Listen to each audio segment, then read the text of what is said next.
നമസ്കാരം. അകമ്പുറത്തിലേക്ക് സ്വാഗതം. ഗർഭഛിദ്രം സ്ത്രീയുടെ അവകാശമാണെന്ന് വിധിച്ചിരിക്കുന്നു ബോംബെ ഹൈക്കോടതി. വേണമെന്ന് തോന്നിയാൽ ആരുടെയും അനുവാദം വാങ്ങാതെ സ്ത്രീക്ക് സ്വയം ഗർഭഛിദ്രം നടത്താം.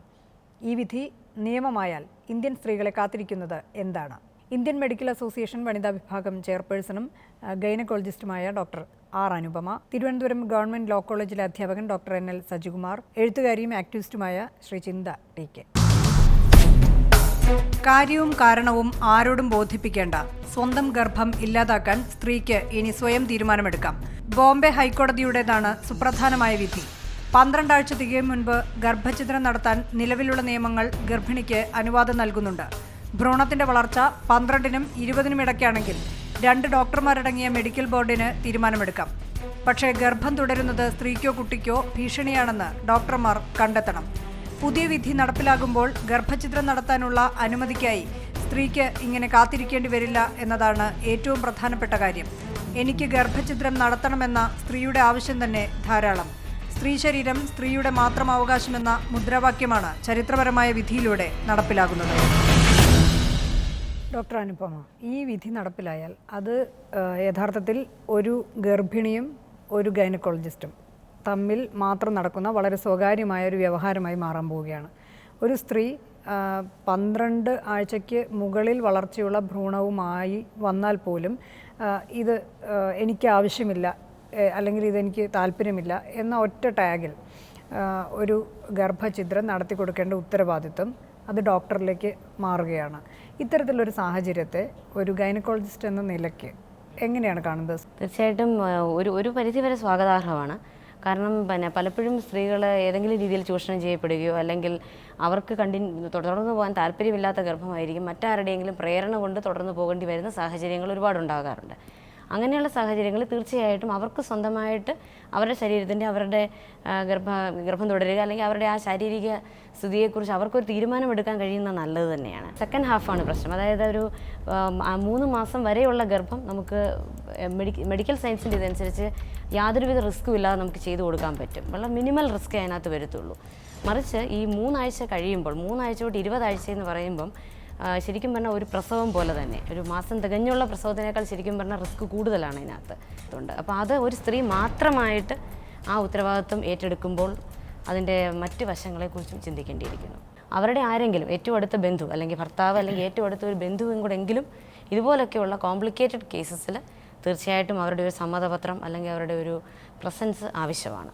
ഇപ്പോൾ ഗർഭമായാലും ഗർഭഛിദ്രമായാലും ശാരീരികമായും മാനസികമായും ഒരു സ്ത്രീയെ പലതരത്തിൽ ബാധിക്കുന്ന ഏർപ്പാടുകളാണ്. ഒരു ഗർഭഛിദ്രം നൽകുന്ന ശാരീരികവും മാനസികവുമായ പ്രശ്നമാണോ, അതോ ഇഷ്ടമില്ലാത്ത ഒരു ഗർഭം ചുമന്ന് പ്രസവിച്ച ആ കുട്ടിയെ വളർത്തിയെടുക്കുന്ന ഉത്തരവാദിത്തമാണോ? ഇത് രണ്ടും തൂക്കി നോക്കിയാൽ ഏതായിരിക്കും കൂടുതൽ ആരോഗ്യ പ്രശ്നങ്ങൾക്കാണ് മുൻതൂക്കം കൊടുക്കേണ്ടത്?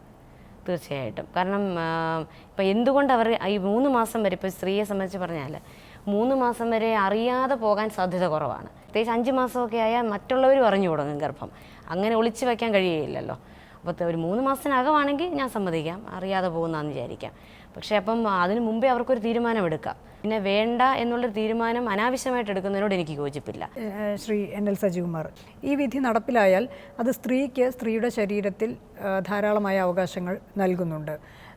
പക്ഷേ സ്ത്രീയോട് ചെയ്യുന്ന ഈ നീതി അത് ഭ്രൂണത്തോട് കാണിക്കാൻ ഈ വിധിക്ക് കഴിയുന്നുണ്ടോ?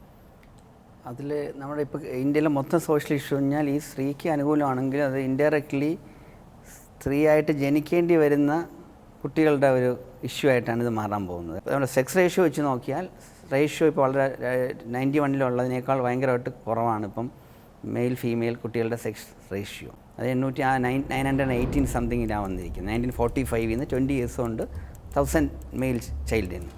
അപ്പോൾ അത് വെച്ച് നോക്കിയാൽ കുട്ടികൾ സെലക്ട് ചെയ്തിട്ട് ലിംഗനിർണ്ണയം നടക്കപ്പെടുന്നു. പെൺകുട്ടികളുടെ ജനിക്കാനുള്ള അവകാശമാണ് സ്ത്രീകളുടെ റൈറ്റ് ടെർമിനേറ്റ് വെച്ചിട്ട് നിഷേധിക്കപ്പെടുന്നതെന്നാണ് ഒരു സോഷ്യൽ ഇഷ്യൂ ആയിട്ട് ഇവിടെ കാണാൻ കഴിയും. അത് ബോംബെ ഹൈക്കോടതി വിധി വരുന്നതിന് മുൻപ് തന്നെ ആ സാഹചര്യം ഇന്ത്യയിൽ നിലനിൽക്കുന്നു. നമ്മുടെ ഇന്ത്യൻ ലോ പ്രകാരം സ്ത്രീക്ക് പൂർണ്ണമായിട്ട് ശരീരത്തിന് റൈറ്റ് കൊടുക്കുന്നില്ല. ഭർത്താവിൻ്റെ റേപ്പല്ല, കണ്ടീഷനുണ്ട്. പക്ഷേ വിദേശത്തൊക്കെ അത് മാറിയിട്ട് ഭർത്താവാണെങ്കിൽ പോലും 100% സ്ത്രീക്ക് ശരീരത്തിന് 100% പ്രൈവസി കൊടുത്തിരിക്കുക. അപ്പോൾ പ്രൈവസി എന്നുള്ളത് ഉണ്ട്, പക്ഷേ അത് ഫാമിലി ലൈഫിൽ ടു വാട്ട് എക്സ്റ്റെൻറ്റ് എന്നുള്ളതാണ് ഇവിടുത്തെ ചോദ്യം. റൈറ്റ് ടു ബോൺ എലൈവ് ഒരു കോൺസെപ്റ്റ് ഉണ്ട്. കാരണം മാത്രമല്ല ഇപ്പോൾ ഡോക്ടേഴ്സും അതിനകത്ത് എത്തിക്സിനകത്ത് പറയുന്നുണ്ടല്ലോ, കുട്ടിയുടെ കൺസെപ്ഷൻ തൊട്ട് തന്നെ ഏത് വിധേനയും പ്രൊട്ടക്റ്റ് ചെയ്യണം എന്നുള്ളൊരു കോൺസെപ്റ്റും. പിന്നെ ഇപ്പോൾ അസുഖമുള്ള കുട്ടിയൊക്കെ തന്നെ മദറിൻ്റെ ആ ഒരു യൂട്രസാണ് ഏറ്റവും നല്ല ഐഡിയൽ ആയിട്ടുള്ള ഒരു ഇൻറ്റൻസീവ് കെയർ യൂണിറ്റ് എന്നുള്ളൊരു കോൺസെപ്റ്റ് പോലും പലരും മെഡിക്കലി പറയുന്നുണ്ടായിരുന്നു. കാരണം റൈറ്റ് ടു ബോൺ എലൈവ് ഒരു റൈറ്റ് ആണല്ലോ. അതുകൊണ്ടല്ലോ തിരിച്ചറിഞ്ഞിട്ട് കോസിങ് മിസ്കാരേജ് ഇന്ത്യൻ പീനൽ കോഡിൽ തന്നെ 860 തന്നെ മെക്കോളെ കോസിങ് മിസ്കാരേജ് ക്രൈം ആക്കിയിട്ടുണ്ട്. പിന്നെ ഇപ്പോഴും ഈ മെഡിക്കൽ ടെർമിനേഷൻ ഓഫ് പ്രഗ്നൻസി ആക്റ്റിൽ തന്നെ ഗ്രൗണ്ട്സ് ആണല്ലോ, അത് അത്രയ്ക്ക് ജസ്റ്റിഫയബിൾ ഗ്രൗണ്ട്സിൽ മാത്രമല്ലേ ചെയ്യാൻ പറ്റൂ. അപ്പോൾ അത് തീരുമാനിക്കുന്നത് ആ സ്ത്രീയും ഡോക്ടേഴ്സും മാത്രമാകുമ്പോൾ, പ്രത്യേകിച്ചും നമ്മുടെ ഇന്ത്യയിൽ ഈ ഫീമെയിൽ ഫീറ്റിസൈഡ് വരുന്ന സമയത്ത് റൈറ്റ് ടു ബോൺ നിഷേധിക്കപ്പെടുന്നു. ശ്രീചിന്ത, ഭ്രൂണത്തിൻ്റെ ജീവൻ അല്ലെങ്കിൽ ജീവിതം അത് ആരുടെ അവകാശമാവും? ഗർഭാവസ്ഥയിൽ ഏർപ്പെടുന്നതിന് മുമ്പുള്ള പ്രത്യുൽപാദന പ്രക്രിയയുടെ തുടക്കം എന്ന് പറയുന്നത് സ്ത്രീയും പുരുഷനും കൂടി ആണെങ്കിലും ഈ ഗർഭാവസ്ഥ കൊണ്ടുപോകുന്നതും പ്രസവം എന്ന് പറയുന്നത് പൂർണ്ണമായിട്ടും സ്ത്രീയുടെ മാത്രം ഉത്തരവാദിത്വമാണ്. ഈ സന്ദർഭത്തിൽ അവൾക്ക് നേരിടേണ്ടി വരുന്ന ഒരുപാട് ശാരീരിക മാനസിക സംഘർഷങ്ങളുണ്ട്. ഇത് പങ്കുവയ്ക്കപ്പെടാൻ ഉള്ള കൂട്ടായ്മയോ അല്ലെങ്കിൽ പിന്തുണയോ കുടുംബത്തിൽ നിന്നോ സമൂഹത്തിൽ നിന്നോ എല്ലാവർക്കും കിട്ടണമെന്നില്ല. അപ്പം ഒരു സ്ത്രീ ഇത്തരം ഒരു സാഹചര്യത്തിൽ ഈ ഗർഭാവസ്ഥ തുടർന്നു കൊണ്ടുപോകാൻ തനിക്ക് കഴിയില്ല എന്നൊരു തീരുമാനം എടുക്കുന്നുണ്ടെങ്കിൽ അത് അത്രത്തോളം അനിവാര്യമായ ഒരു ഘട്ടത്തിലായിരിക്കുമെന്നാണ് ഞാൻ കരുതുന്നത്. അല്ലാതെ വെറുതെ ഈസി ആയിട്ട് പോയിട്ട് ഇങ്ങനെ ഒരു തീരുമാനം ആരും എടുക്കില്ല. It is not an easy choice but a right choice എന്ന് പറയാറുണ്ട്. പലപ്പോഴും അങ്ങനെ ഒരു സാഹചര്യത്തിൽ ഇത്തരം ഒരു തീരുമാനം എടുക്കേണ്ടി വരുമ്പോൾ അത്തരം ഒരു പിന്തുണ സമൂഹവും രാഷ്ട്രവും സ്ത്രീക്ക് കൊടുക്കേണ്ടതാണ്. ഈ വിധി അതിനൊരു ചുവടുവയ്പാകുമെന്നാണ് പ്രതീക്ഷിക്കുന്നത്. പക്ഷേ ഇവിടെയും പ്രശ്നമെന്ന് പറഞ്ഞു കഴിഞ്ഞാൽ പലപ്പോഴും ഇത്തരം വിധികൾ കടലാസിൽ ഒതുങ്ങുന്നതേ ഉള്ളൂ. കാരണം ഇപ്പം ഡോക്ടർ പറഞ്ഞു 3 മാസത്തിന് മുമ്പ് അവർക്കൊരു തീരുമാനം എടുക്കാമല്ലോ എന്ന് പറഞ്ഞു. പക്ഷേ അത്രത്തോളം അറിവും അതിനെപ്പറ്റിയുള്ള അവയർനെസ്സും എത്ര സ്ത്രീകൾക്കുണ്ട് നമ്മുടെ നാട്ടിൽ? കേരളത്തെ മാറ്റി നിർത്തി കഴിഞ്ഞാൽ ഇന്ത്യയുടെ പല ഭാഗത്തും 15ഉം 16ഉം വയസ്സിലാണ് പെൺകുട്ടികൾ വിവാഹിതരാകുന്നത്. അവർക്ക് 3 മാസത്തിന് മുമ്പ് താൻ ഗർഭിണിയാണെന്ന് തിരിച്ചറിയാനുള്ളൊരു പാകത പോലും ഉണ്ടായിക്കൊള്ളണമെന്നില്ല. ഒരു പക്ഷേ അതിനുശേഷം ഭർത്താവ് ഉപേക്ഷിച്ച് പോകുന്ന സ്ത്രീകളുണ്ടാവാം, പെൺകുട്ടികളുണ്ടാവാം. അവർക്ക് എന്ത് ചെയ്യണമെന്ന സാമ്പത്തിക പിന്തുണ ഇല്ലാത്തവരുണ്ടാകാം, കുടുംബത്തിൽ നിന്നുള്ള പിന്തുണ ഇല്ലാത്തവരുണ്ടാകാം. അവർക്കൊക്കെ ഈ ഗർഭാവസ്ഥ പൂർണ്ണതയിൽ എത്തിക്കാനുള്ളൊരു സാഹചര്യം ഇല്ല എന്നുണ്ടെങ്കിൽ അതിനെ വേണ്ട എന്ന് വെക്കാനുള്ളൊരു നിർണയാവകാശം അവർക്ക് നൽകേണ്ടത് തന്നെയാണ്. അത് തന്നെയാണ് സ്ത്രീ സ്വാതന്ത്ര്യത്തിൻ്റെ അടിസ്ഥാനപരമായിട്ടുള്ള ഒരു ഘടകം എന്നാണ് ഞാൻ വിശ്വസിക്കുന്നത്. പക്ഷെ അപ്പോൾ ഉണ്ടാകുന്ന റിസ്ക് ആര് ഏറ്റെടുക്കുന്നതാണ് ഡോക്ടർ ചോദിക്കുന്നത്. അതൊരു ഘടകമാണ്. പക്ഷേ അതിന് സമൂഹം തയ്യാറാവണം, അല്ലെങ്കിൽ രാജ്യം തയ്യാറാവണം. ഒരു വെൽഫെയർ സ്റ്റേറ്റിൻ്റെ കടമ അതൊക്കെ തന്നെയാണല്ലോ. കണക്കുകൾ അനുസരിച്ച് ഏകദേശം 3600ഓളം സ്ത്രീകൾ നിയമവിരുദ്ധമായ മാർഗ്ഗങ്ങളിൽ കൂടെ ഗർഭഛിദ്രം നടത്തി ഇന്ത്യയിൽ കൊല്ലപ്പെടുന്നുണ്ടെന്നാണ്. അത് ഔദ്യോഗികമായ കണക്കാണ്. അനൗദ്യോഗികമായ സംഖ്യ ഇതിനേക്കാളും ഉയർന്നതായിരിക്കാം. അപ്പോൾ ഇത്തരം സ്ത്രീകൾക്ക് തങ്ങളുടെ ഗർഭാവസ്ഥ വേണ്ടെന്ന് വെക്കാനുള്ള ഒരു സൗകര്യം ഉണ്ടാക്കി കൊടുക്കേണ്ടത് രാജ്യത്തിൻ്റെ കടമ തന്നെയാണ്. ഇപ്പം ഞാനും ചെയ്തു കൊടുത്തിട്ടുണ്ട്. എൻ്റെ പേഷ്യൻസിന് പലർക്കും ചെയ്തു കൊടുത്തിട്ടുണ്ട് ആവശ്യമുള്ള സാഹചര്യങ്ങളിൽ. പക്ഷേ ഒരു ഡോക്ടർ എന്നുള്ള നിലയിനേക്കാൾ ഉപരി ഒരു സ്ത്രീ എന്ന നിലയിൽ ഞാൻ പോലും ആഗ്രഹിക്കുന്നില്ല ശരിക്കും പറഞ്ഞാൽ ഒരു അബോർഷൻ ചെയ്തു കൊടുക്കുക എന്ന് പറയുന്നത്. പിന്നെ നമ്മൾ അവരുടെ സാഹചര്യം, അവരുടെ ഈ പറഞ്ഞ പോലെ സോഷ്യൽ ഇഷ്യൂസ്, അല്ലെങ്കിൽ പലപ്പോഴും വളരെ മാഡം പറഞ്ഞു ആവശ്യമാണ്, എല്ലായ്പ്പോഴും ആവശ്യമല്ല, പലപ്പോഴും അനാവശ്യമായിട്ട് ഗർഭഛിദ്രത്തിന് നമ്മളെ സമീപിക്കുന്ന ഒരുപാട് പേരുണ്ട്. ഈ ആവശ്യം അനാവശ്യം ഇത് ഇവിടെ ആരാണ് തീരുമാനിക്കുന്നത്? എങ്ങനെയാണ് നമ്മൾ അതിനകത്ത് ഒരു ടൂളാണ് ഉപയോഗിക്കുന്നത്? വളരെ ചെറിയ ചെറിയ കാര്യങ്ങൾക്ക് ഒരു പക്ഷേ മറ്റൊരാൾക്ക് അറിയണമെന്നില്ല, ഒരു പബ്ലിക്കിന് അറിയണമെന്നില്ല, നമ്മൾ ഡീൽ ചെയ്യുന്നതുകൊണ്ട് അറിയാം. പലപ്പോഴും രഹസ്യമായിട്ടായിരിക്കും വരുന്നത്, ഹസ്ബൻഡും വൈഫും മാത്രമായിരിക്കും വരുന്നത്. ഞാനെപ്പോഴും പറയാറുണ്ട്, ഒരു ഗർഭിണിയായ സ്ത്രീയെ കൊണ്ടുവരുമ്പോൾ ഒരു പറ്റം ആളുകൾ കാണും കൂടെ, ഫാദറിൻലോ മദറിൻലോ എല്ലാവരും കാണും കൂടെ. മറിച്ച് അബോർഷന് വരുമ്പം മിക്കവാറും ഹസ്ബൻഡും വൈഫും മാത്രമേ വരത്തുള്ളൂ, ഒരാളും അറിഞ്ഞിട്ടുണ്ടാവത്തില്ല. ചിലരെന്നെ നേരത്തെ വിളിച്ച് പറയും, ഡോക്ടറെ ഞങ്ങൾ ഇങ്ങനൊരു കാര്യത്തിനാണ് വരുന്നത്, പക്ഷേ വേറെ ആരോടും പറയല്ലേ എന്ന് പറയുന്ന ആളുകൾ വരെയുണ്ട്. അപ്പോൾ അതുകൊണ്ടായിരിക്കാം സമൂഹം അതറിയാത്തത്.